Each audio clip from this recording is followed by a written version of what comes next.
Afternoon, everyone. I'm Paul from Foundations. It's 2 o'clock. It's Tuesday afternoon. It's Foundations Live.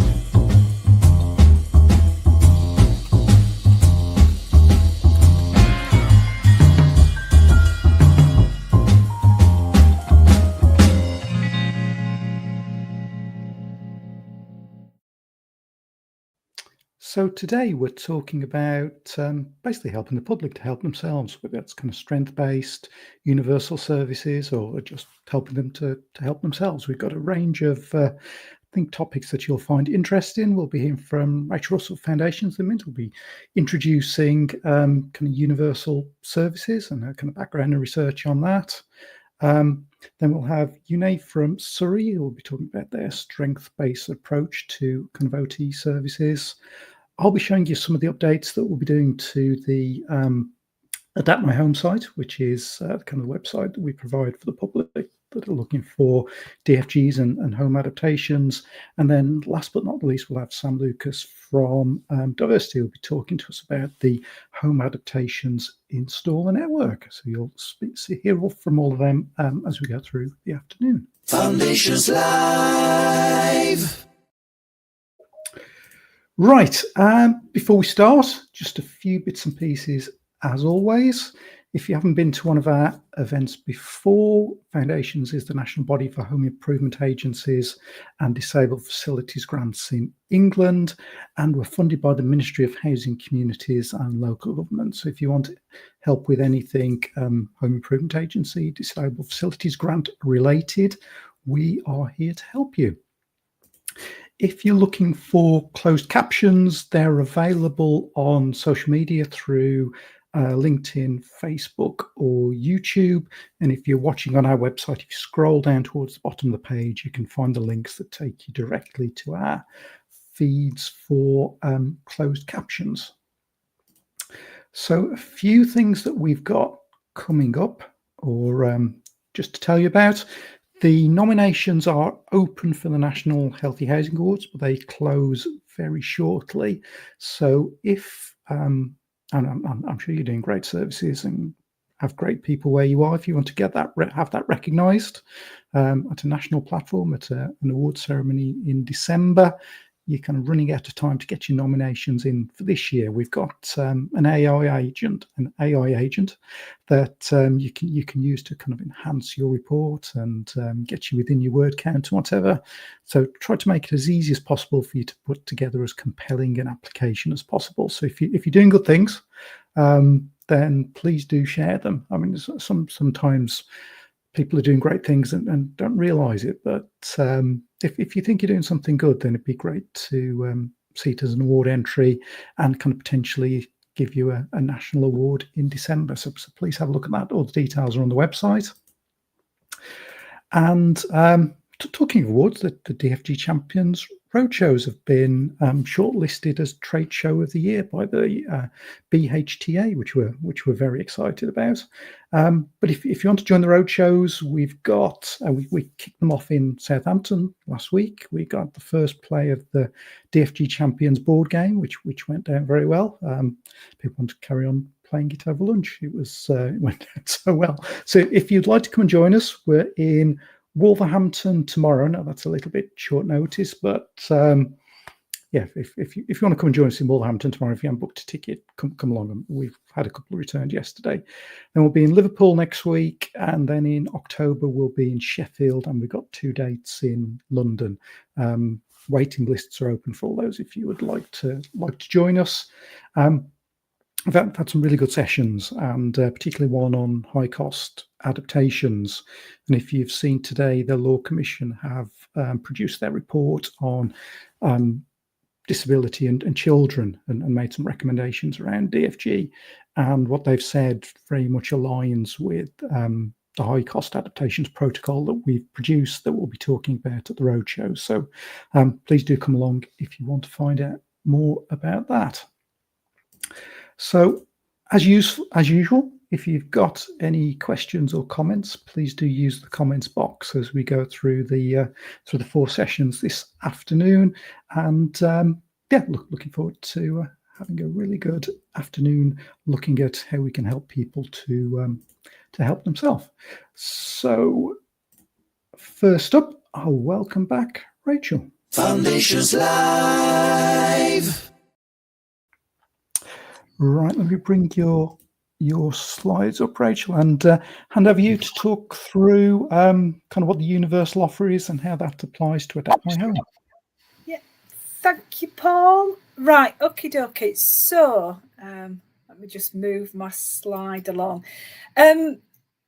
Just going back 6 years ago, many of you will know that I was involved with Housing Lane and the Royal College of Occupational Therapists on Adaptations Without Delay, which was that framework about thinking how we make best use of assessment capacity within social care, particularly around the role of the occupational therapist and ensuring that we as occupational therapists are working with those individuals that gain the greatest benefit from us. And I think kind of reflecting on the work that I do at Foundations, reflecting on the conversations that I have with lots of local authorities, and we'll have some really good example this afternoon of a local authority that's kind of embraced some of the principles that we had in Adaptations Without Delay. I think we've made real strides in ensuring that we don't hold up people's access to solutions through having to wait a long time for social care assessments. So I think in terms of the framework that we had in Adaptations Without Delay, which is what you can see here, I think we've made great strides that, you know, we have got local authorities that have got trusted assessor models that supporting with people that need adaptations at that targeted bit where they've got relatively simple needs, simple types of adaptations, but just need a trusted assessor. And that is allowing more occupational therapists to deal with the more complex ones.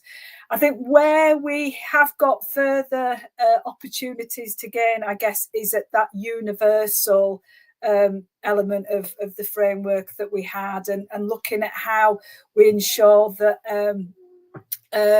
we enable people to kind of do that self-assessment, look at how they self-manage that. So I just want to talk a little bit about that this afternoon and kind of link it in with the bits that Paul will talk about when he comes on to he comes on to the work that we're doing around AdaptMyHome.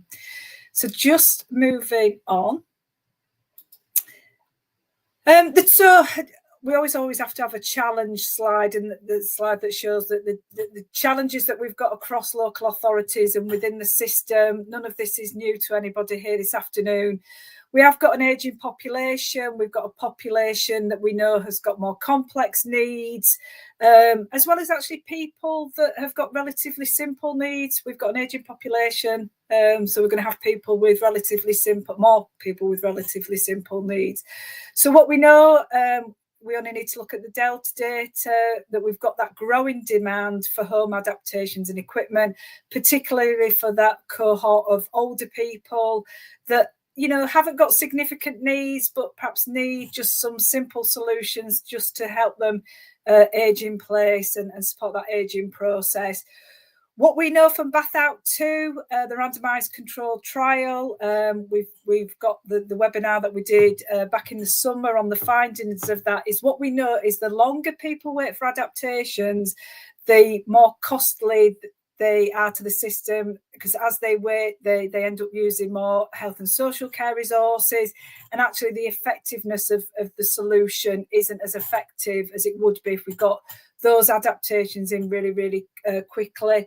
And what you all know is that kind of demand for your input and the work that you do around providing adaptations. You all know around the kind of pressures we've got in local authority on resources and continued pressures on that assessment capacity that allows people to access those solutions that they need. So in terms of what we're trying to do with AdaptMyHome, what I just want to do is just kind of link it to the universal offer so that you can see how it fits within the Adaptations Without Delay. And then just being the academic that I am, just linking it to some of, I think there could be some concerns around self-assessment and people managing their own needs. So what we will do is, I've just got a few slides that looks at some of the evidence base around actually some of the benefits of that self-directed support and care. So I'll cover that. So just moving on. So just in terms of legislative alignment, the CARE Act, I appreciate some of you might predominantly work with children, but certainly with the CARE Act, which is that support for adults and older people, it's really clear that in terms of that self-assessment, getting quick solutions in terms of meeting and preventing, reducing, delaying needs, that, you know, local authorities have a responsibility to provide, if they don't provide it directly themselves, that they have the services within that local authority that help people, you know, enable them to prevent, reduce, delay need for care and support. A key part of that is that duty for the local authority to provide information and advice, and the CARE Act recognises that in that section 4 as a key and fundamental part around how we can support people to make really good informed decisions about what their own care and support needs are.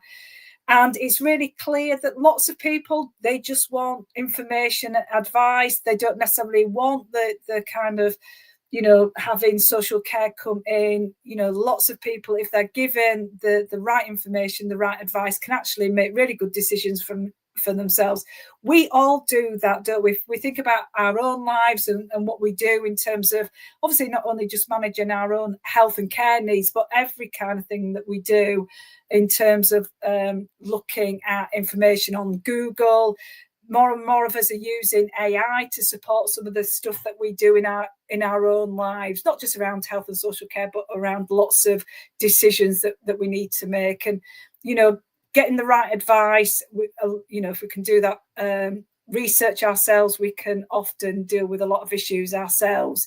So obviously what we try to do with AdaptMyHome really feeds into the stuff that many of you will be doing across local authorities in terms of the CARE Act, making sure that you have, you know, have got that really good information and advice resource so that people can, you know, look at how they you know, make well-informed decisions and sort their own care and support out.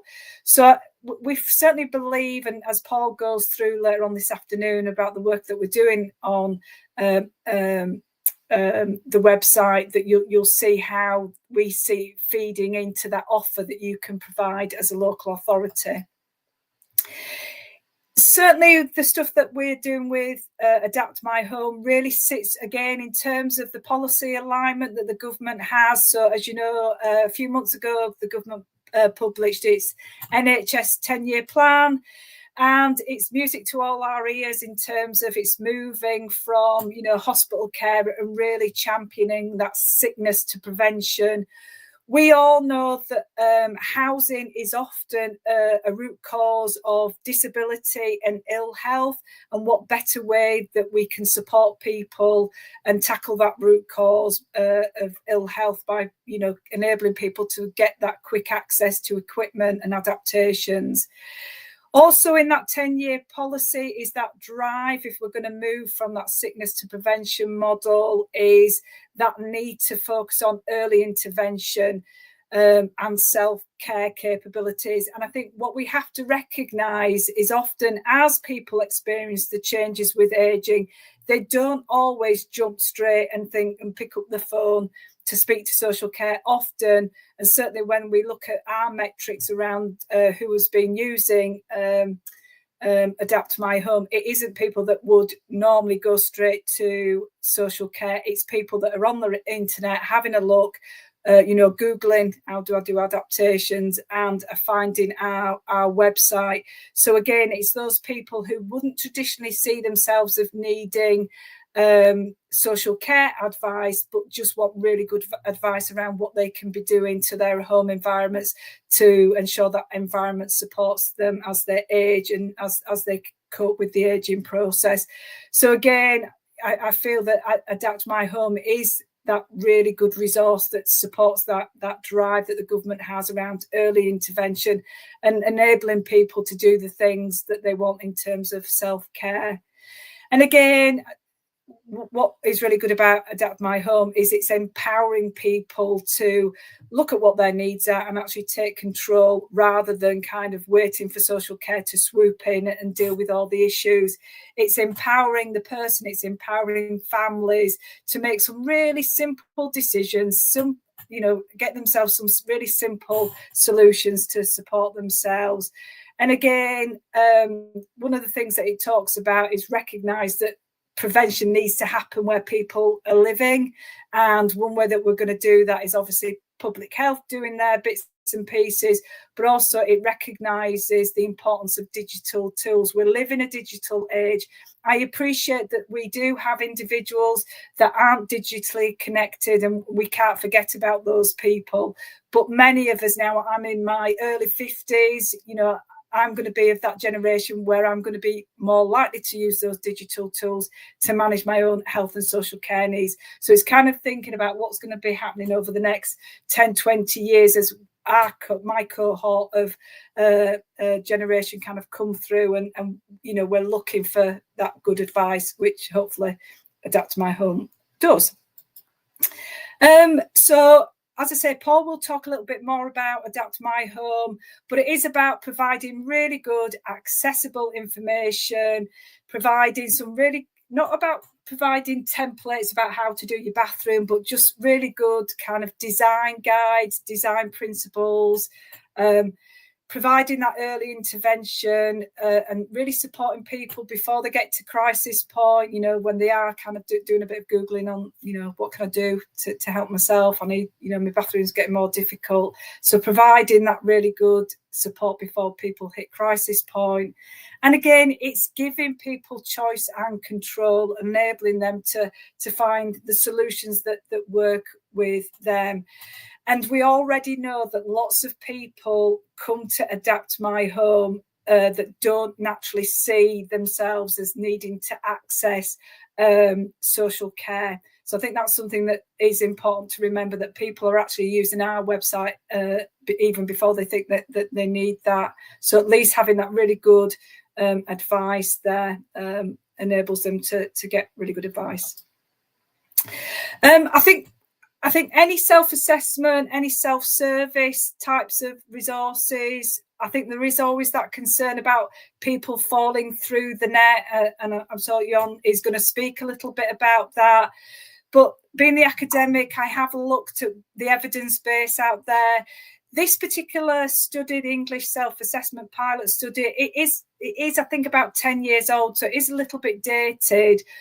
But what they recognised from those 13 sites that did pilot that self-assessment is that actually self-assessment, that approach, when it's done right, is actually really effective, and you can maintain really good quality outcomes when it's done in the right way. And it also had the evidence that, again, you get those good outcomes, but the key thing is about having the right and designing in the right safeguards. And certainly we have looked at that, and as part of the revamp of AdaptMyHome, we're going to make sure that those safeguards in there. So I think the key finding with that particular study was actually self-assessment actually maintained user satisfaction whilst improving the accessibility of resources and people getting that support. In terms of self-assessment, the actual process itself, there is evidence when I've done a quick scoping review that self-assessment processes can be effectively implemented within care management and what we're trying to achieve.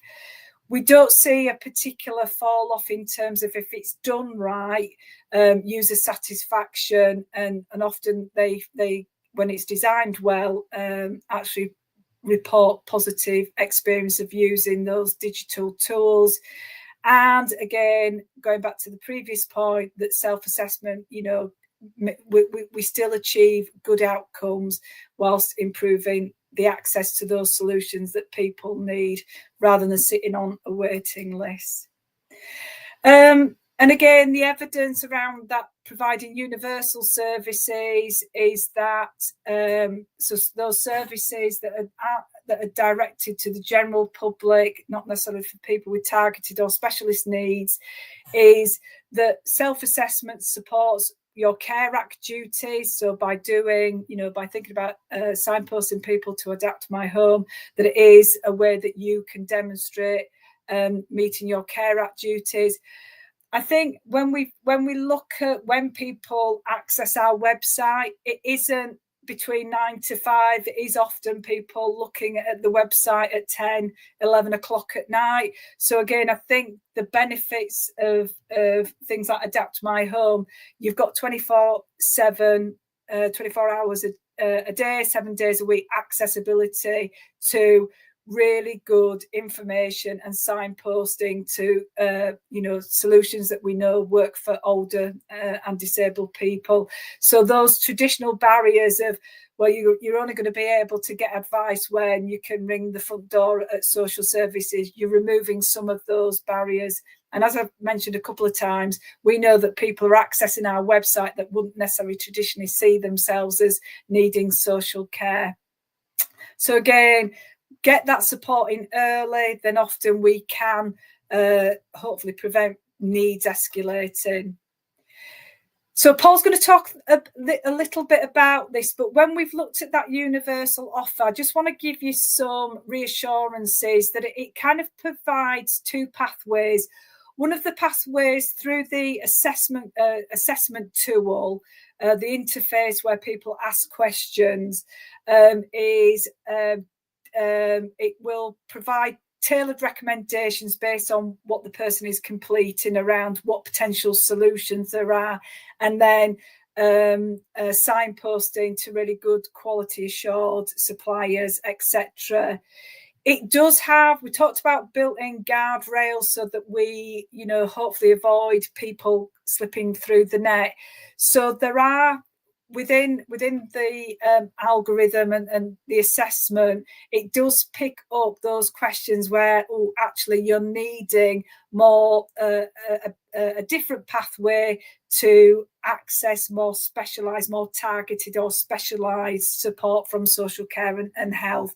So just to give you that reassurance that it has got those couple of pathways in, that tool around self-management information, and then it will pick up with the questions those people that need that more targeted or specialist pathway, and we'll have those referral mechanisms, but I'll let Paul go through that. So what we see as being the benefits of providing this universal offer is about people accessing that information when they need it and when they want it, not just when the telephone lines are open at social care or the GP. So it's providing that immediate access, and again, people having really good information so that they're confident that they're making informed decisions around the things that they can be doing. We're currently got a couple of students with us, Emma and Christina. They're picking up a little bit of work that a prior student is doing, and they're supporting us to develop that comprehensive kind of database of information and product advice. For you as local authorities, obviously we see, being able to have a universal offer, it's about protecting your time and ensuring that you make best use of your, the practitioners that you have. It's about prevention, even before people start having significant problems when they might pick up the phone to social care. It's getting in there really early. And again, having that self-service channel and reducing your demand on your traditional services. And again, hopefully, because what we do at Foundations is we always try to be evidence-based. We try, to deliver stuff that is good quality, that you as a local authority, if you know people have come via the AdaptMyHome website, that they've had that really good information. So I think that is it from me, and I'll hand back over to Paul. But hopefully that gives you just a feel about how we see AdaptMyHome fitting into that adaptations without delay and providing a real genuine offer for people that just need that universal support. Apologies for the cat. I think everyone loves a cat during a presentation. I know that's forcing me, but anyway. Great, thank you, Rachel. Well, we may come back to you in a little while when we're looking at the site. So, Foundations Live. Right. So you've heard some of the background there from Rachel in terms of kind of the theory behind universal services. So I thought next we would have, I suppose, kind of a live practice example of where kind of a strength-based approach is kind of being introduced and making a real difference. So very pleased that Yune from Surrey is able to join us today, and she's going to talk us through their kind of 5 steps approach that they've been kind of introduced. I think it's relatively recent as well, isn't it? The rollout in Surrey County Council is recent, Paul, but we've been in one of the locality teams. We've been practicing, using the 5 steps for about 7 years. Wow. Yeah. Well, over to you then. Tell us all about it. Okay, fantastic. Thank you so much. So thank you for this opportunity. So we're here to bring you the good news of social care. So just a little bit of context. Just Surrey County Council is divided in 11 locality teams, and the Reigate and Banstead locality team is one of those locality teams. And in 2014, there was a tragedy, and one of our passed away, and it had a huge impact on us as a team, of course. We lost a very respected team manager and a very respected social worker. But what it did is it showed us our vulnerability. And, we realized that, as we all know, when you're working in local authority, that the demands on the service outweighs its capacity. So we had to look at what we have and how we can work smarter. And that really was the birth of the 5 steps model. So you just to fast forward, so the 5 steps model, which I'll just briefly go over, has been implemented then in the Reigate and Banstead team since 2018. And now Surrey County Council has made a decision, I would say finally, to roll it out countywide to all the other all the other teams as well within the county. So just to give you some data really, since the rollout in January, we started with one of the teams that had the longest waiting list, or waiting time for an assessment. So this team, they had people on their waiting list for about a year, and 9 months later now they don't have a waiting list. So when you hear data like this, you would think, oh, this is a light touch approach. It's just, sending people to other services. Not at all. As we have done the rollout, what we're seeing is a very strong and confident workforce emerging. Certainly the rollout identified that there's a lot of institutionalized thinking. There's a lot of cultural practice. And even though all services would say to you that we are putting the person at the center of the care, in reality, that is not what is happening, because capacity is a very big driving force with service provision. And when we go to the different teams, we ask, what is the criteria for your partners? A lot of the teams, they don't know. When they ask their partners, there's not clear guidance as to what the criteria is. So we then have to look at national frameworks. And just for example, health colleagues, the criteria usually is pretty much similar no matter where you are in the county, for hospital admission avoidance or facilitating discharges, etc. So I suppose I just wanted to communicate that, when you can't, it's not about associating, a lack of waiting time to a light touch approach. It's actually the opposite. What we're asking teams, what we're asking professionals to do is provide robust clinical reasoning for what they're doing and why they're doing it. Certainly, one of the other things that we're finding is because when people, are just firefighting, it's just, let's just put a plaster on it, put a person on the waiting list, and then, we'll get to them when we get to them. So what we're now doing is we're doing a lot of work at the front door, meeting people's needs at the front door, which means a lot of remote assessments, which means we're asking practitioners to provide robust clinical reasoning for what they're doing, why they're doing it, and also what they're not doing and why they're not doing it.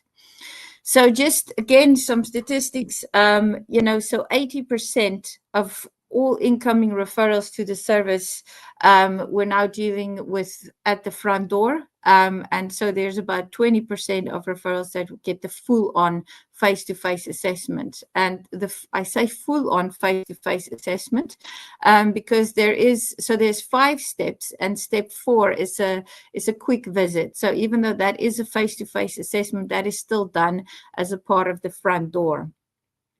What is our vision?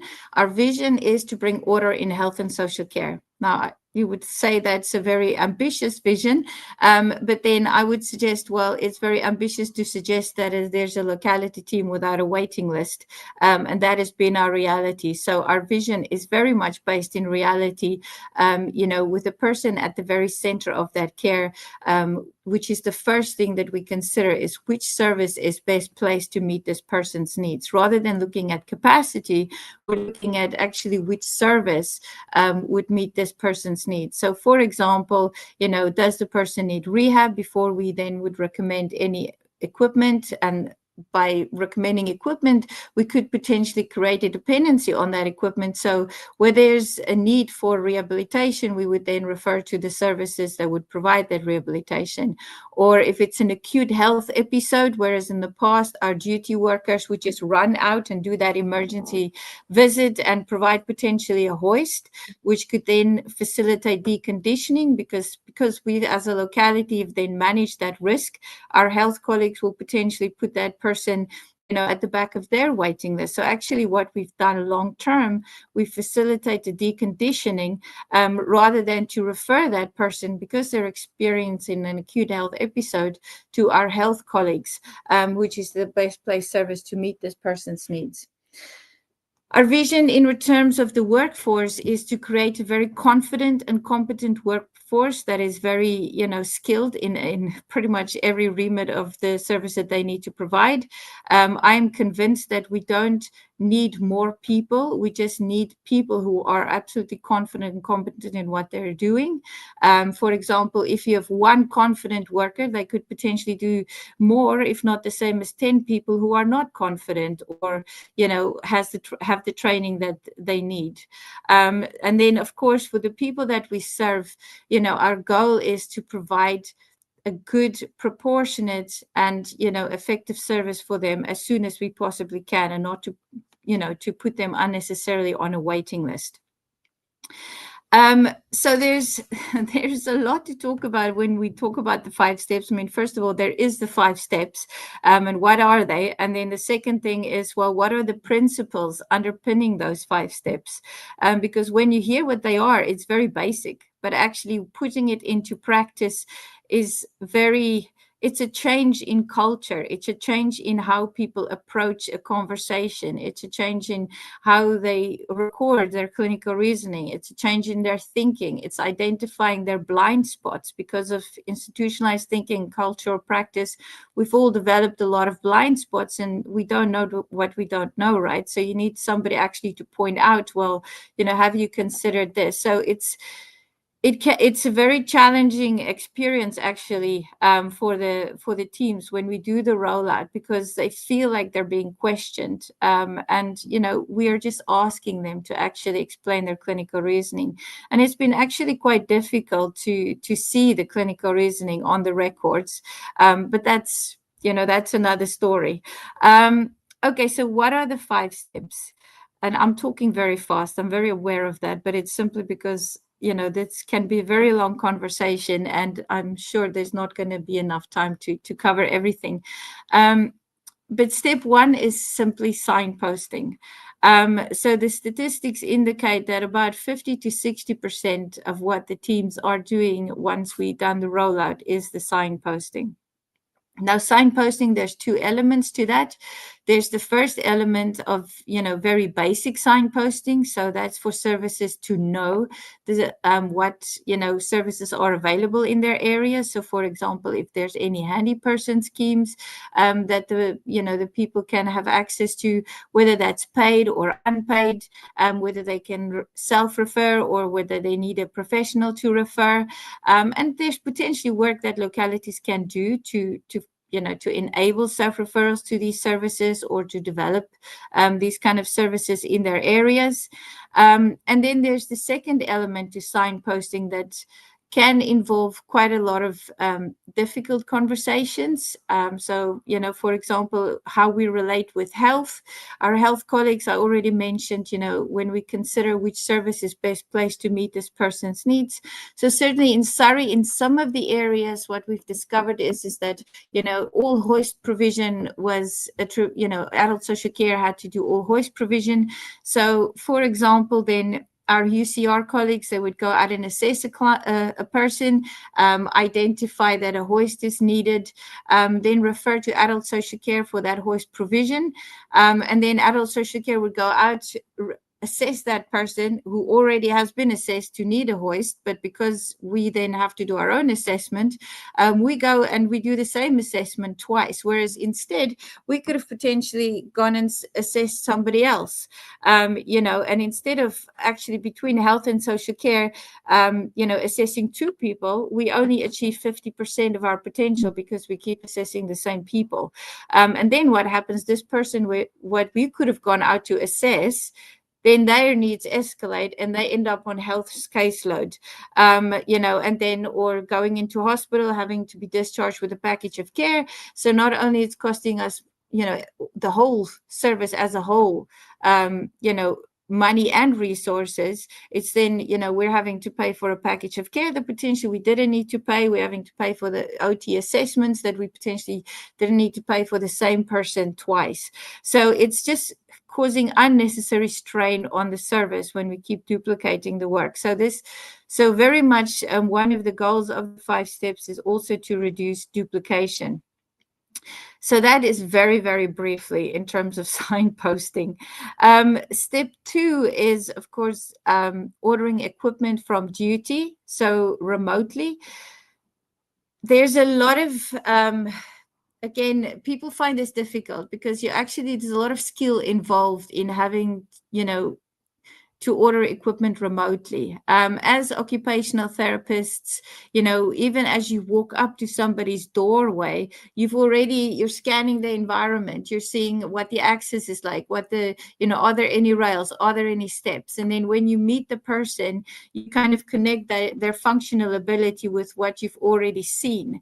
So what we're asking, OTs to do now is to actually, you need to be able to see by hearing. So you need to be able to, what you usually would have seen when you do that home visit, you now need to be able to put into a question, and how to do that. And you need to be aware of, of what it is that you're actually taking in when you're doing visits. So what we're asking teams is before you go out on a home visit, to actually think about, okay, what are the questions I'm going to ask when I go out? And then when I'm at the person's house, I've already, I do my assessment. And then when I get back to the office, to then look at actually what did I assess? And so that is one way of identifying the blind spots, so that next time when I have that telephone conversation, I forgot, this is a question that I can then ask, but it's a question that I wouldn't have necessarily asked unless I've identified it through reflection. So it's really becoming aware of, the questions to ask, and really doing that activity analysis, but, remotely. And then, of course, the other thing that we also find is, when we're at somebody's home, we are risk assessing, but there's a lot of content, or there's a lot of assessing that goes on internally, inside our heads. Whereas if we do, because obviously, you might be sitting there and you're thinking, well, isn't this, how safe is this approach? But actually, because you're communicating the risks more clearly to families, you're educating families. They're the people that are there every single day. You're going in and out, you do your assessment, you do your intervention, and then you're out of there. And you communicate, obviously, the risks to the person. But when you're doing a remote assessment, because you're aware so much more of the risks, you're communicating more of those risks to the people, risks that you might not have, if you'd done the home visit, it would have stayed inside. But now you're communicating that, and which means that you're empowering the carer or the person, to manage their risks or those around them that is involved with their care on a daily basis, which means, it fits in again with prevention, because when you communicate risks, people are aware of it. Whereas if you don't communicate it, they're obviously not aware of it. So it is definitely empowering the people that we serve much more, and their caregivers, to be able to assess and to manage the risks. So then the other thing in terms of ordering equipment from duty, so step 2, is the consideration whether we're going to review that piece of equipment once we've ordered it. So again, we will ask all the questions, implement seeing by hearing, order the equipment then once we are satisfied that we can do so. And then we will consider, are we going to review this piece of equipment? A lot of teams, they will say, well, yes, just in case. Well, just in case is not clinical reasoning. Just in case either it, demonstrates a lack of confidence, or it demonstrates a lack of information. So, again, you need to, when we ask teams to implement the 5 steps, is providing clinical reasoning for everything that they do. Again, what they're doing, why they're doing it, and what they're not doing and why they're not doing. And there's reasons for me continuing to repeat that sentence, but I don't think we'll have time to explore that further today. But yeah, so just in case is not a clinical reasoning. So the example I like to use here is, for example, if you have a 90-year-old lady and you're having the conversation with her, and the other thing that we do with strengths-based conversations is a term that we use is finding the treasure. Okay, so it's active listening, getting a little bit of a picture about this person and their life. So, for example, Doris, this 90-year-old lady, she's able to, still manage the stairs. She gets a little bit breathless, but she wants to continue to do the stairs because she wants, she knows that if you don't use it, you lose it. So Doris likes to go up the stairs. So she can still do that. She still goes out, a few times a week. So she's pretty active. She's got a daughter maybe living in South Africa, and she's in touch with that daughter via WhatsApp, so we know she can manage the internet. And then we start talking about the reason for the referral, which is she struggles with bathing. Immediately you can hear the tone of her voice drops, because Doris, she can't access the bath, something that she's obviously done her whole life. And she says to you, I've been through the war and now I can't even access my own bath. What has my life come to? You can then, because you found the treasure, you can then say, Doris, I speak to a lot of people and you are 90, and my word, you still do the stairs, you're savvy on the internet, you keep in touch with your daughter. Because you've actively listened and you remembered, you can now feed back to Doris and you can say that to her, which makes her realize, oh, actually, you know what? I'm still doing really well. So you're immediately empowering her, making her see all the positives in her life and that she can still do this. And then you can say, so, you know what? Yeah. So, this is what it comes to. You might not be able to get in and out of the bath, but we can help you with this. So, we can give you this piece of equipment, and then you can explain the risks to Doris. You can send a letter to her with all the contraindications. You can send her links, on YouTube or whatever, and then you have the decision to make. Am I going to review this or not? Now, if you say to Doris, do you know what, Doris, I'm going to order this equipment and I'm going to give you a call in a week's time, just in case. What have you just done? You've just introduced doubt. And you've undone basically all that you've done to empower her, because now she's thinking, well, Janae must be worried about something, because why is she wanting to call me just in case? So that's the one narrative of that conversation. The second pathway is where I say to Doris, as an OT, as a professional that she respects, hopefully, I can say to her, Doris, you know what? You're doing so well. There's no reason for me to think that I need to give you a call back because of this piece of equipment. If you're a little bit nervous, maybe, make sure there's somebody there when you use the bath lift the first time. If you have a pendant alarm, make sure that's handy, or you have your mobile phone close by or something. But there's no reason for me to call you back. I'm going to send you our contact details and you can contact us afterwards. You have the two options. The one option will make Doris think about, is there something this professional is worried about? Or the other option, actually, this professional has confidence in my abilities. Now, there's a lot of other factors to consider, of course, but this is one example. So, obviously you're going to consider mental capacity, you're going to consider the person's history, but it's just not to have that default thinking that because I provided a bath lift, I have to follow up, because that's what we've always done, and just in case. So it's about clinical reasoning. I can soundly state why I'm not going to call Doris back to do this assessment. I can provide my clinical reasoning for that, and there's no, and that should be enough. But I am making sure that I cover all the concerns. So if there's a concern that I'm not comfortable with, then obviously I will follow up. So step 3 is something we use called the equip notebook. So if we can't order the equipment straight away, and there's an environmental factor, or we just can't make sense of what this person is saying, then we might want to gather more information about the environment, more measurements, etc. In which case we could send out the equip notebook. It's a notebook that we've developed in our team, and it asks for measurements, etc., etc. Or simply we can ask for photos. But again, there's a reason why this is step 3. If you can gather the information by just having a conversation, why make the person wait? Why give them another task to do, to send you a photo if that's not needed? We all know that in today's day and age, we don't have time. And also, so not only are we're creating a delay in the care provision, which then means a risk that continues. It's asking the person to do something extra that they might not want to do, or their family to do something that they might not have time to do, and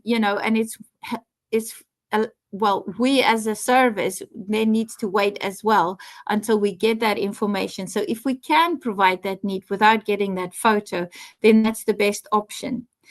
Also, there's no reason why when you're on the phone, you can't just say to this person, hey, do you have a measuring tape to hand? Can you just go and measure? Or is there somebody else with you that could maybe just quickly take a measurement? I'll just hold the line.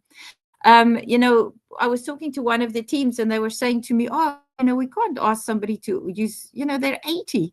And so when I said this to my mom, who is 80, she was like, oh my goodness, I grew up with a measuring tape. Of course I can use measuring tape. So we really need to just, I suppose, be conscious that, not to make assumptions, just ask the question, can you do this? And if they can't, fine, let's use another avenue to get the information that we need. So just step 3 is then, if you can't order that equipment straight from duty, it's other tools to use to actually get the information you need to be able to order the equipment from duty. So from step 3, the goal is to go back to step 2, really. Step 4 is what we call our smart working OT service. Time, Paul, right? Yeah, get in there, yes. If you can whiz through steps 4 and 5, that'd be fantastic. Step 4 is smart working OT. The idea is the OT with the van.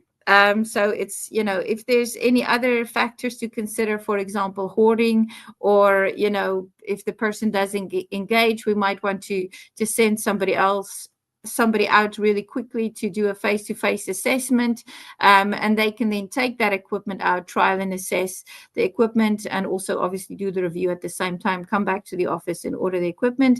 Step 5 is the traditional allocation. Now, there's a lot of stuff underpinning these 5 steps. how you, like I said, how you approach the conversations, etc. So if anybody is interested in having further conversations, please get in touch with myself, and we're always happy to arrange conversations, just to explain it in a little bit more detail. But there is a lot underpinning this in terms of strengths-based conversations, etc. Was that okay, Paul? Yeah, that's fantastic. Thank you. Okay, thank you. I mean, I think the kind of proof of the pudding is in the length of the waiting list, isn't it? I think at a time when waiting lists are going up in pretty much every other local authority across England, not to have one is definitely a kind of fantastic result from the work you've done. Thank you. And also it's an approach that went through COVID, through the pressures of COVID. And, we all have people potentially going on maternity leave, sickness, those kind of things. We've always been able to manage the demand on our service. And actually, as we're doing the rollout, the change in the workforce has been incredible, just their level of confidence and their well-being. So in terms of recruitment, staff retention, the impact has been really, very, very positive. Yes. So thank you. There's kind of one question from Walter there in terms of kind of leaning towards OTs at the front door as first contact for adult social care. Is that kind of part of the approach? So the model that we have alongside the 5 steps is what we call duty power hour. So it's not just putting OT at the front. Actually, from our perspective, the workforce has to be fluid. So at the front door and, doing the long-term work, because the long-term work informs your reasoning at the front door. So we don't have the model where everything is triaged by OT first and then moving on. How we've created the structure that we have is that we have more people on duty, but only for 2 hours in the day.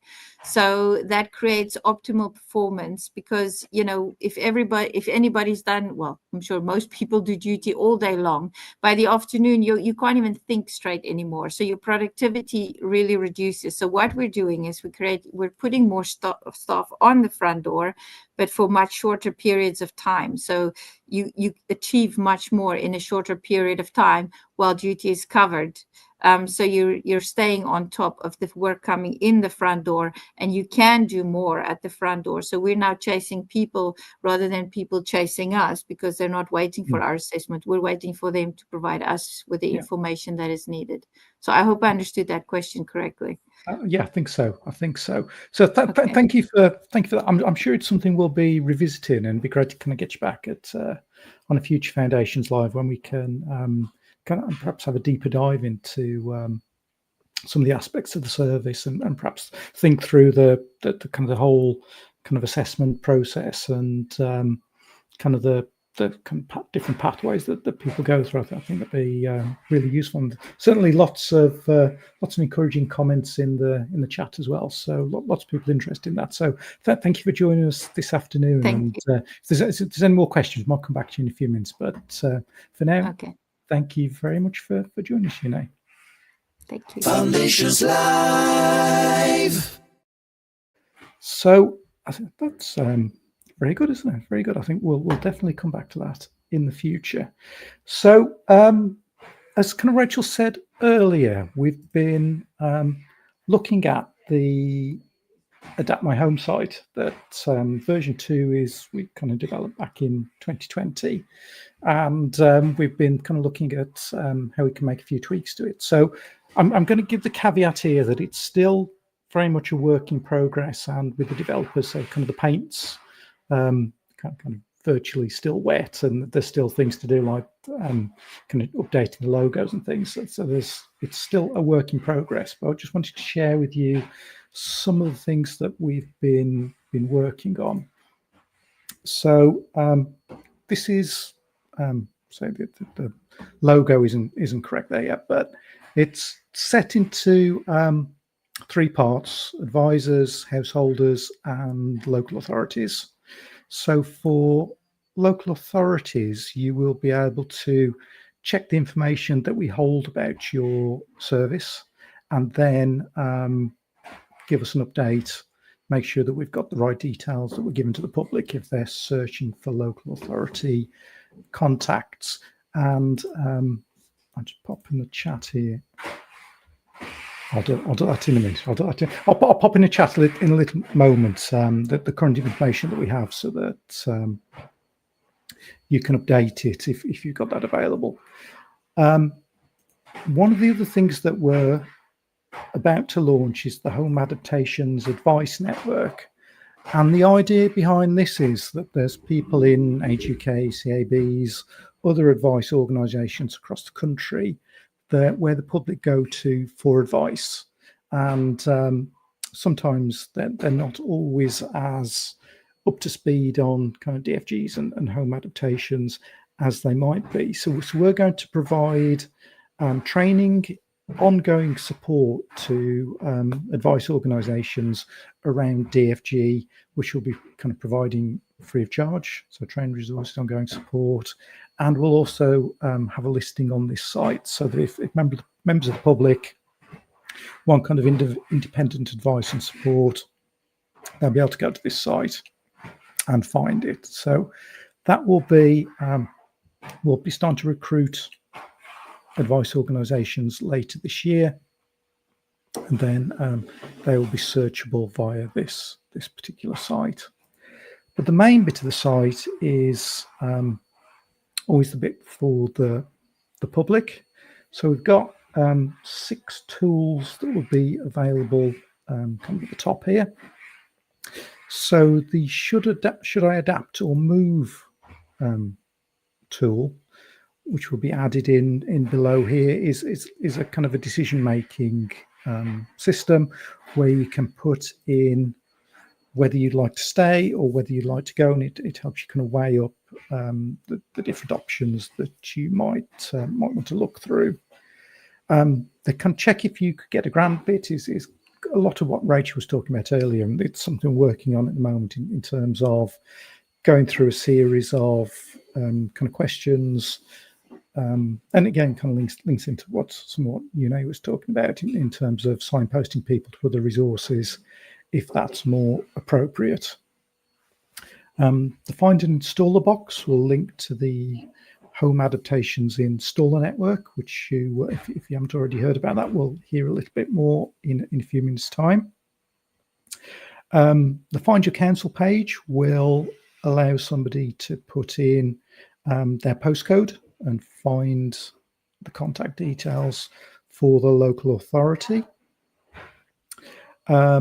Get Advice, we'll go to the search for the Home Adaptations Advisors, and what you might need to pay will take us to the means test calculator. So at the moment, it's basically the same means test calculator that exists on the current version of AdaptMyHome, but we would like to work with some local authorities and get some feedback on a potential new version that we've been working on. So this is, again, something that hasn't been shared publicly before, and it's kind of a prototype version of hopefully the easiest DFG means test calculator that's ever been made. So I'll just run through it so you can get an idea of how it works. It goes through kind of asking question by question, and it's got lots of logic in the background. That means that depending on what you ask, what you answer, it either surfaces other questions or hides other ones that aren't appropriate. So we'll say it's not for a child or young person, and it's not for somebody on passporting benefits. So as it goes through, it will have some kind of helpful text, and I haven't finished all the helpful text yet. So as you'll see as we go through, it's not all as fleshed out as it might be. So it's for a homeowner who lives with their partner. Let's put in a date of birth of, let's try 1965. And partner's date of birth, Do any children, young people live with you? Let's say yes. Say 2. So be something helpful there about their premiums. Then it asks about any disability-related benefits that they might get, and we try to include the weekly amount. So hopefully it makes it a little bit easier to identify which one somebody gets. So just pick that one. So you want to receive carers allowance. Any other adults live with them. Say there aren't any young people getting DLA. Don't get carers allowance. Partner doesn't get carers allowance. No children to the age of 1. So that's the personal allowance based on those answers. And then to ask you about income from a job. So paid weekly, say £500 a week with £50 a week pension contributions. Working between 16 and 30 hours, not getting working tax credit. Partner also works, paid monthly at, let's say, £1,000, no pension contributions, and works less than 16 hours, not getting working tax credit. So that's their total earnings per week. Any pensions, say no for the sake of this, none from the partner. Any savings, let's say 8,000, not 85,000, 8,500.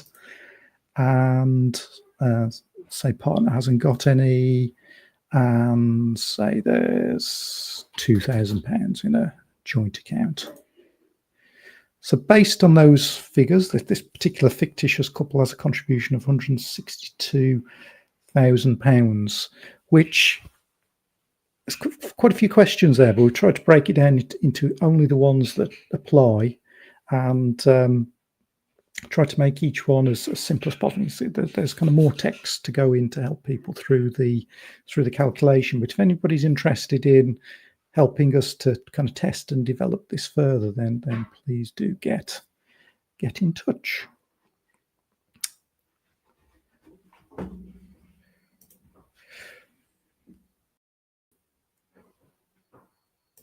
Right, so that was the proposed changes to the AdaptMyHome that we're working on at the moment. If you want any more information, if you're interested in getting involved in any of those bits and pieces, then please do get in touch. Foundations Live. Right, now on to the Home Adaptations Installer Network, and very pleased to welcome Sam. Is Sean joining us as well, Sam, or are you just working? No, he's travelling over to Wolverhampton for the roadshow tomorrow as we speak, I think. Okay, excellent. So over to you then, Sam. Tell us all about the Home Adaptations Installer Network. Yeah, thank you, Paul, and hello to everyone. Realise we've been on this call for a little while now, so I'll try to keep this as brief as possible whilst giving you all the key information. And apologies to anyone on the call who's already heard this speech once from me. I'm sure once is enough. But yeah, the Home Adaptations Installer Network. So in short, as we refer to it as HAIN internally, just because it's easier to say. So in case you hear me referencing that term, that's what it means. So we've created HAIN, and in partnership with Foundations, and primarily for 3 key stakeholders. So homeowners, and critically for homeowners to have the confidence that the contractors entering their home is going to, deliver quality adaptations within the home, not only from a workmanship perspective, but also from a professionalism perspective. For local authorities, essentially trying to provide a nationalised standard and accreditation for contractors, so it gives you a bigger pool of installers to choose from, and hopefully gives a way for you to accredit installers and essentially allows us at Hain to kind of do that hard work and take that process away from your team and allowing you to focus your time and efforts on other things.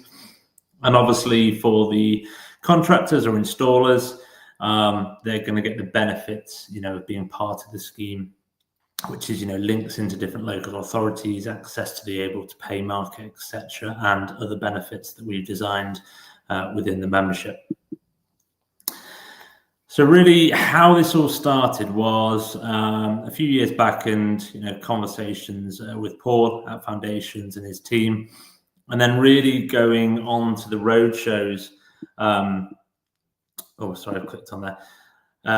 Last year, and really just understanding from the Foundations and from speaking to various people from local authorities that don't have a list of contractors, and to the tune of 41%.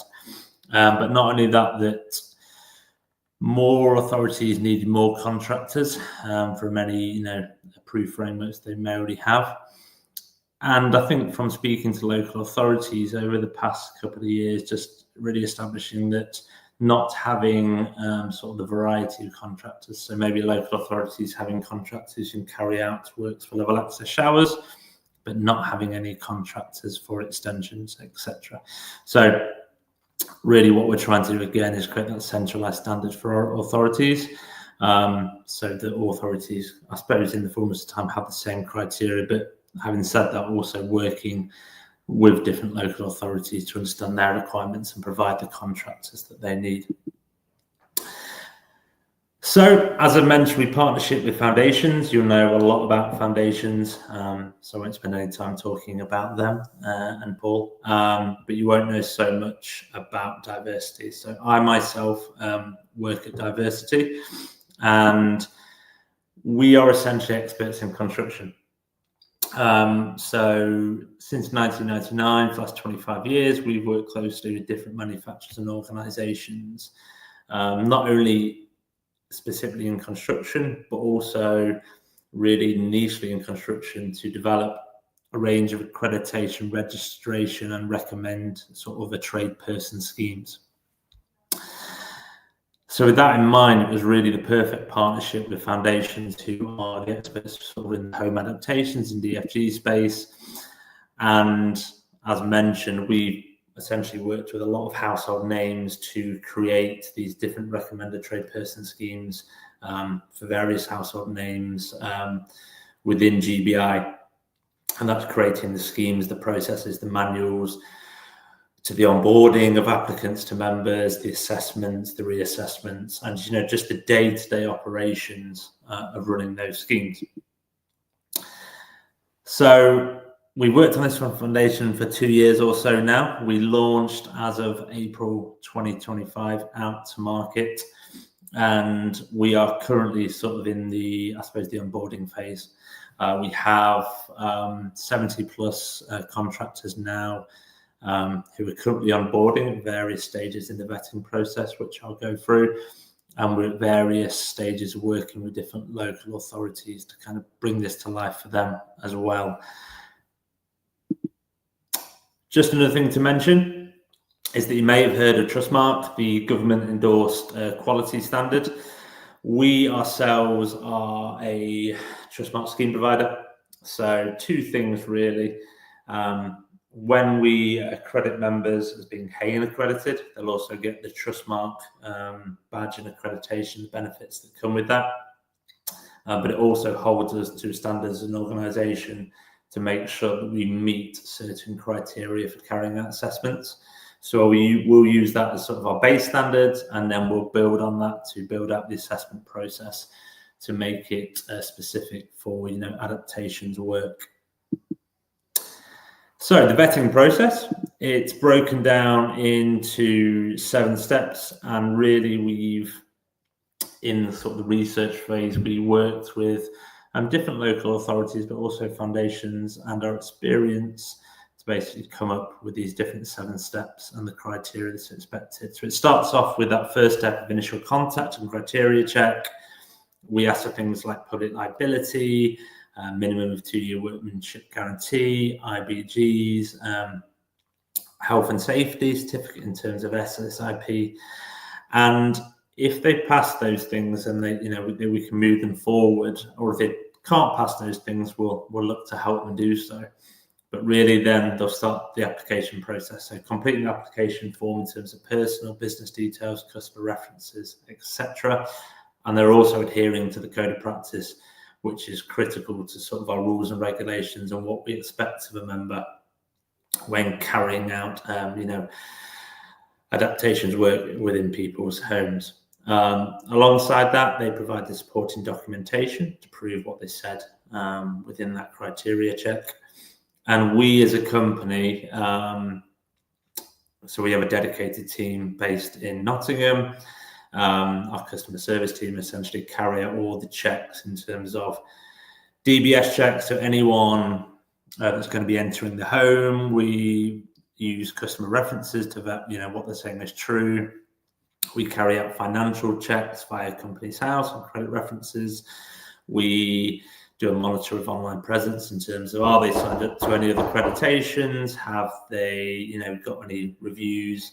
How do they carry themselves on social media? Just, everything's professional from that perspective. If they do that, they then move on to the assessment phase. So we've got an on-site assessment for relevant jobs set up using our technical team, who essentially will go out to a job that the applicant has completed with them and basically look to assess the services that they provided.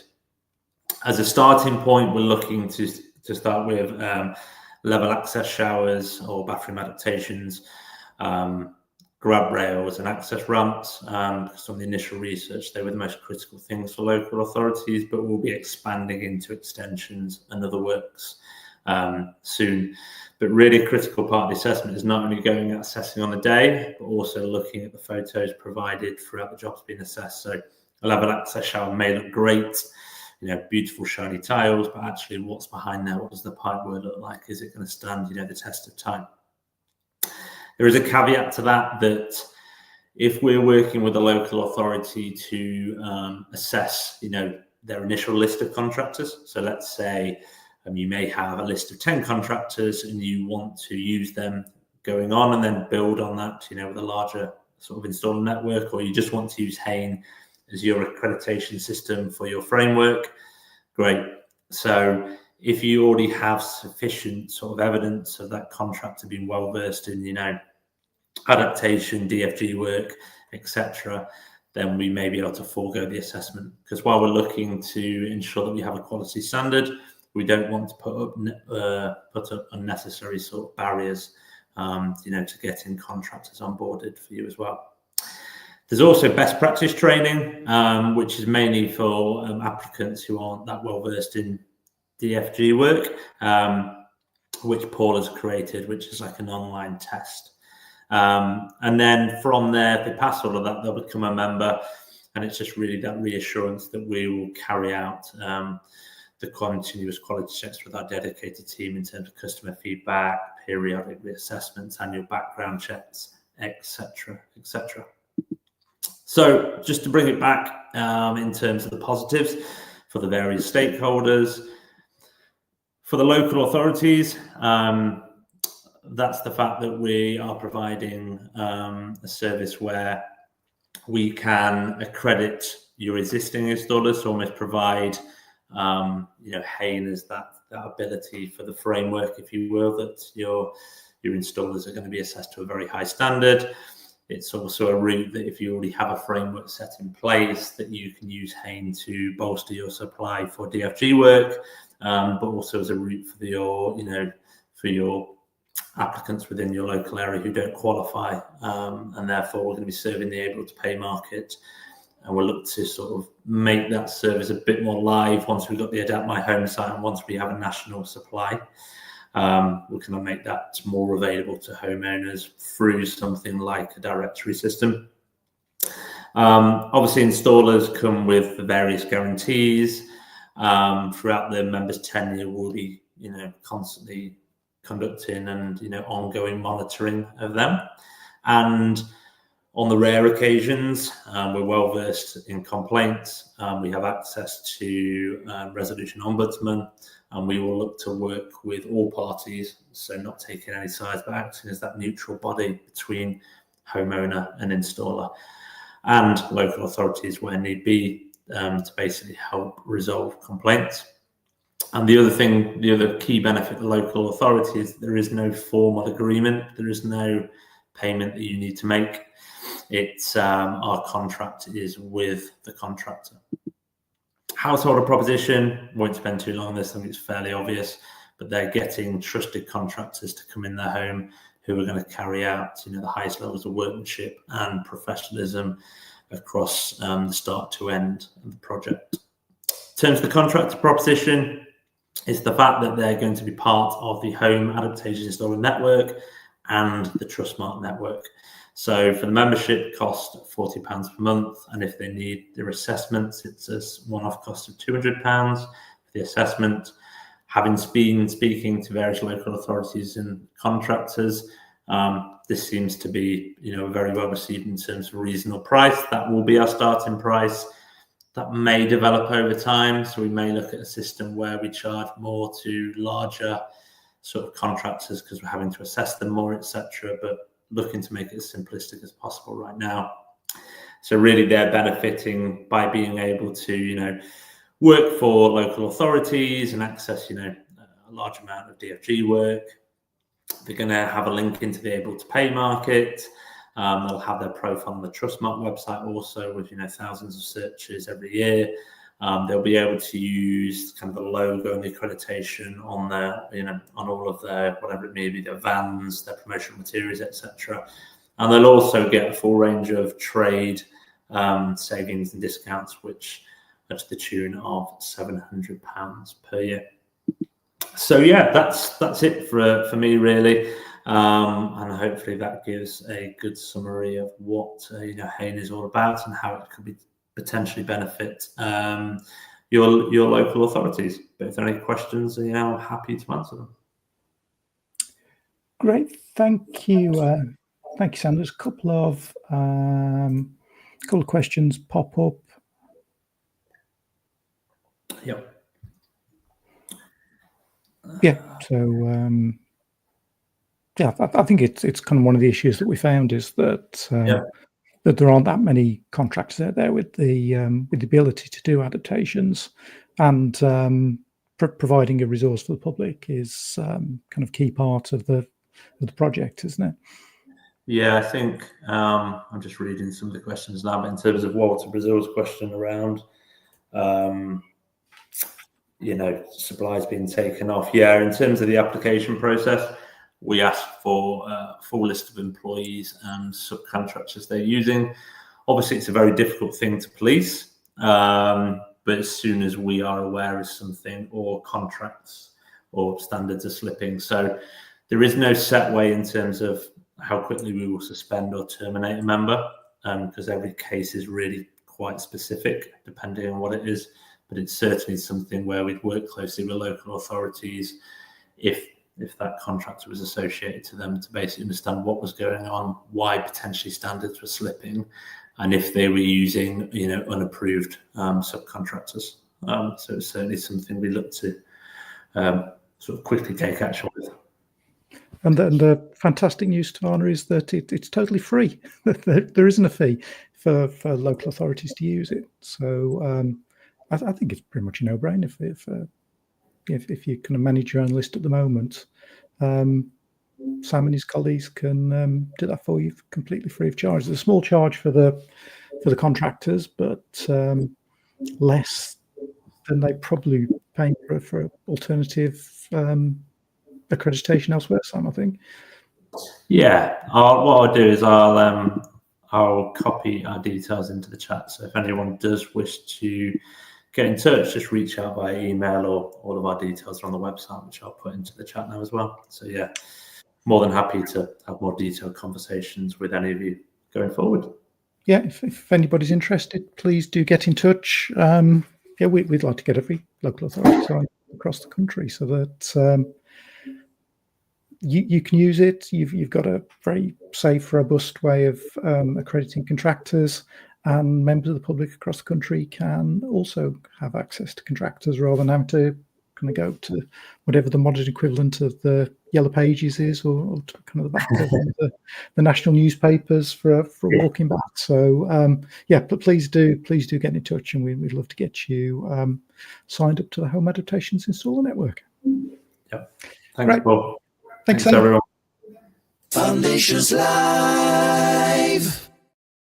Right, thank you, everyone. I did just see one other question. Oh, hidden me because it's such a long question, which didn't quite fit into the flow of what we're talking about this afternoon. But it was about high cost adaptations, as we call them. And Wayne, you're in luck. If you're coming to a roadshow, I'll be talking about it. And we've got a new calculator that helps to, I suppose, can prove the case for funding from social care, particularly for children's cases. So, Wayne, hope you come to a roadshow. You'll find out all about that. Right. So I think that's pretty much us done for the afternoon. So thank you to all of our speakers. So thank you to Rachel, Yune, and Sam for joining us this afternoon and kind of taking us through various services that are available for the public. I'm sure we will be, in one way or another, returning to those in the future. We've got more stuff coming up. So lots more Foundations Lives coming up over the next couple of months. I'll just wait to scroll around again so I can read them. So on 21st, we're going to be launching our competency frameworks. If you come to the roadshow, you'll have heard the Trusted Assessor competency framework, but there'll also be other frameworks for kind of housing OTs and specialist OTs and technical officers. 4th to the 11th is OT week. So Rachel will be joined by a range of OT colleagues, and the focus will be around prevention.